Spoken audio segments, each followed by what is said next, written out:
Diba? Kasi kami naiwan kami sa hotel, tapos sila nanay nagbiyahe na. Ganyan pa man, sige.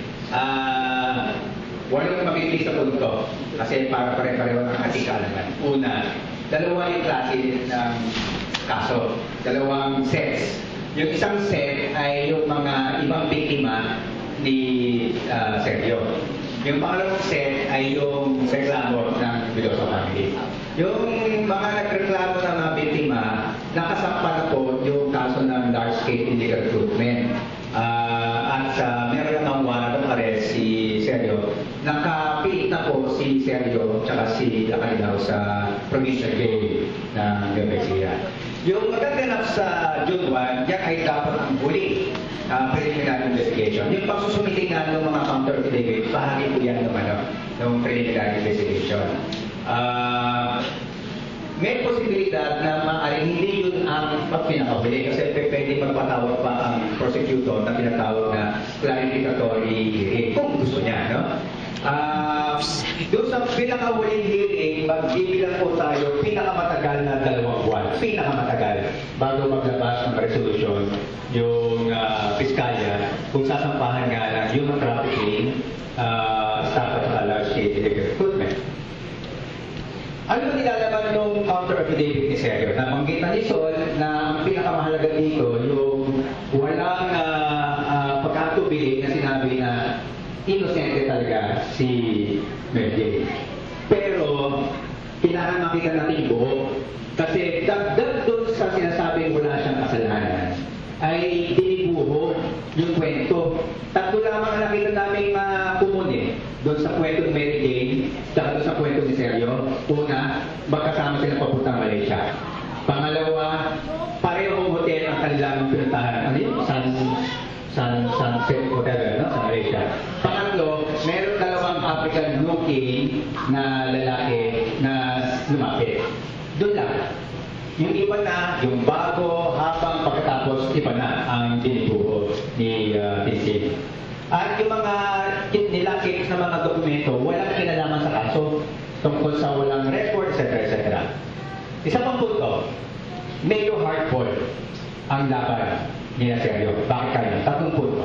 Una, nung magsusumite si Michael ng kanyang sinumpang salaysay, kinwestiyon ang kanyang identidad.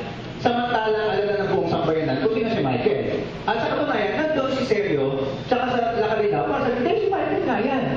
Kaya, imbis na nasabit na ng May 8, nakalimutan yung kanyang ID, sinumite pa ng May 11. Technicality yun. Pangalawa, bakit hardball?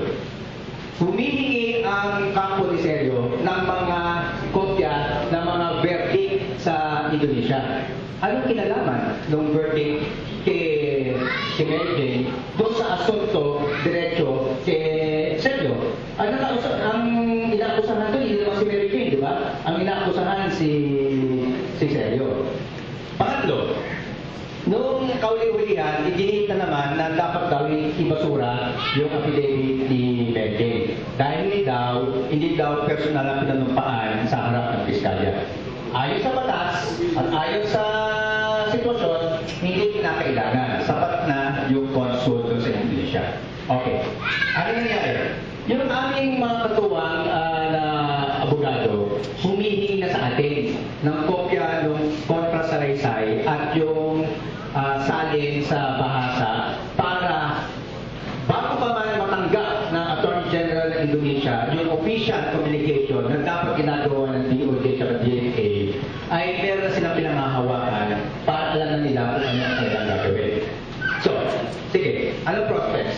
Prospects, meron kami nabasa sa Jakarta News yata, sa Jakarta Today, na para may pahiwatig yung Attorney General, Jakarta Post, no? Noong May 25, na sinasabi na ano man yung kahinatnan ng kaso laban kay Sergio ay walang epekto doon sa kaso ni Mary Jane. Yun ang position ni Attorney General. Pero meron siyang mahalagang parang hint, no? Ano yung hint sa Tagalog? Ano yung hint sa Tagalog? Hint, pahiwatig, no? Na pero maaari magbago ang kaisipan ni Presidente Widodo kung dadaanin sa So meron tayong hint na nakikita. Pero yung ating katapat ng mga abogado, gagawin pa rin ang legal na hakbang kung ano sa tingin nila mas maganda, whether legal o political. Yun ang dagdag ko. Maraming salamat.